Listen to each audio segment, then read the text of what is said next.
everyone, my name is Vina, aka Miss WOC Reader, and welcome back to my channel. So I am back from my vacation. I spent 8 days in Guyana and had a lot of fun. I tried to put together a little vlog, so you'll be seeing that soon, but I was like rushing to make content before I left, and I just like filmed so much stuff and lined up so much stuff because I'm like, I don't know if I'm gonna be able to film anything when I come back or if I'm gonna have the energy to do that. Meanwhile, I'm like squeezing in filming, so I'm like ahead for the next month. But anyway, since I was rushing to film stuff to make sure I had stuff ready for like the time I was gone, so because I didn't want any gaps. I'm so used to my consistency. I'm like, I need to drop stuff, drop stuff, drop stuff. So I was rushing and I did my March TBR, which my March wrap up. Whoa. I actually read all the books in my March TBR and I was so excited. So I like focused on those books in the wrap up, not realizing I left about 4 books out of that long ass wrap up I did. So I like, at first I thought it was 2 and I'm like, I'm not gonna go back and refilm anything. Then I realized it's 4. I'm like, okay, I'm gonna film part 2 because there was one book in there that I really did want to discuss on here. And so here I am. Let's talk about all the books I missed. So the first one was Spiked Hot Chocolate by Rilsey Adams, which is a novella. It's like a Christmas themed novella. So I've read Rilsey before. I used one of those credits like that Amazon Kindle beta program gave me for buying ebooks and used it to purchase that one. And I thought it was gonna be really cute, and I mean, I thought it was, well, like, I thought it was gonna be really like sexy too, and it was sexy, but I wasn't feeling the vibes between the main characters. Like, you have like this single dad whose plans get ruined, and he doesn't get to spend Christmas with his daughter because his daughter's gonna be spending Christmas with her mother, and then you have like this woman who broke up with her boyfriend around Thanksgiving, and she's just like, I'm cool to be by myself because she really wasn't feeling him anyway, and they kind of meet up and decide to spend Christmas together and do the holiday stuff. It wasn't giving me enough holiday joy, which I really wanted. I mean, I know I'm reading it out of season, but I love me some Christmas, and finding a good Christmas book is so hard because I feel like they never give me enough Christmas.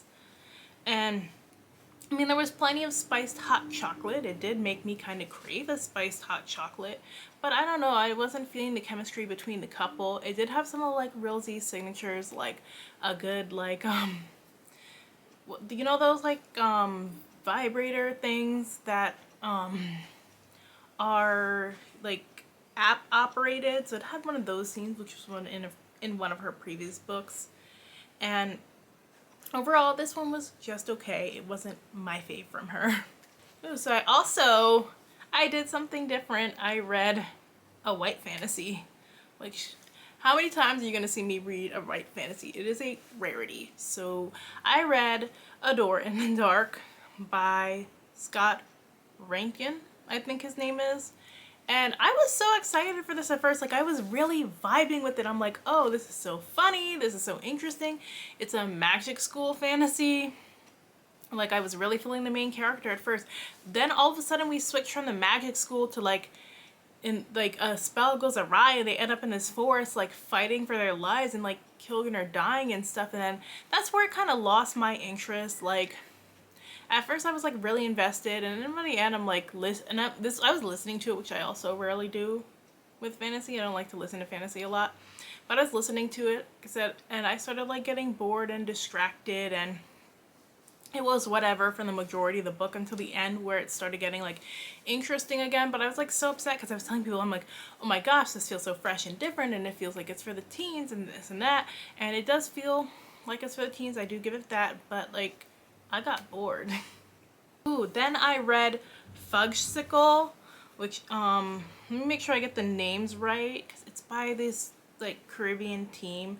So, the author is Tina Ferbert, and I'm trying to see if I can get the illustrator. Why is, like, her name not listed? The illustrator is, Gelde Hassel. So they're both from Bermuda. This was like indie published picture book.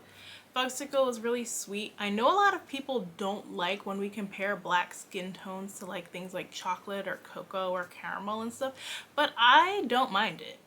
Like, because I feel like there are certain shades that you can only describe with those types of things, and there's nothing wrong with those things for me. Like, they bring up feelings of like sweetness and joy, and for me, but I know a lot of people are like, well, they're connected to slavery. I'm like, but a lot of times those descriptions are better than like, and like more familiar than things like umber, or like calling somebody like obsidian skin, or trying to figure out which shade of sienna that they're supposed to be describing. So I thought this book was really cute because like this little girl goes to get like a Bermudan Fudgesicle. You know, Fudgesicle gets like a popular ice cream treat. They go into the ice cream shop and there's so many different kinds to choose from. And she kind of sees like a skin tone that represents like almost everybody in her family, and throughout the book you're seeing like different places around Bermuda, and you get to meet like some of her family and friends, and it was just super adorable. I thought it was very sweet and a very great way to just, you know, show black is beautiful and we come in all shades and colors.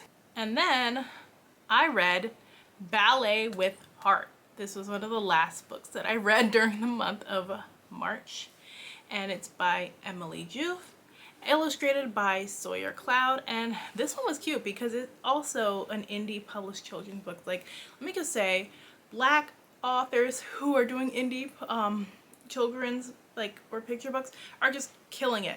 They are making such sweet stories, and yeah, I do have to spend a little bit more on them than I do like the traditionally published ones sometimes, but it's worth it because the representation is there, the illustrations are there. They're making stuff like ones about topics that our children want to read about. And Ballet with Heart I thought was cool because it follows this brother and sister who are taking ballet lessons for the first time. They're really eager and excited to start ballet. They're having a lot of fun with it, even though the sister doesn't exactly get it at first. And they're prepping for a big showcase of the Nutcracker. And then also in the back of the book, the author does highlight some black ballerinas, as well as some diverse ballet companies.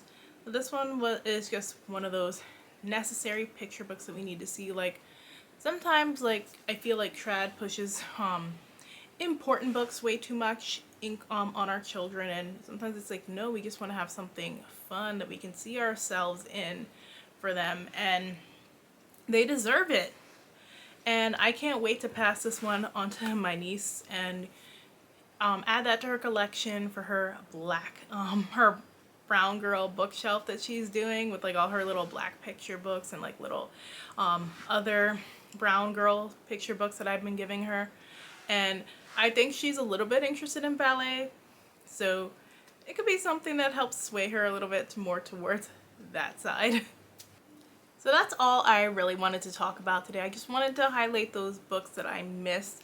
Let me know if any of them sound interesting to you. And if you like this video, make sure and hit that like button. Thanks so much for watching, and I'll check in with you guys soon.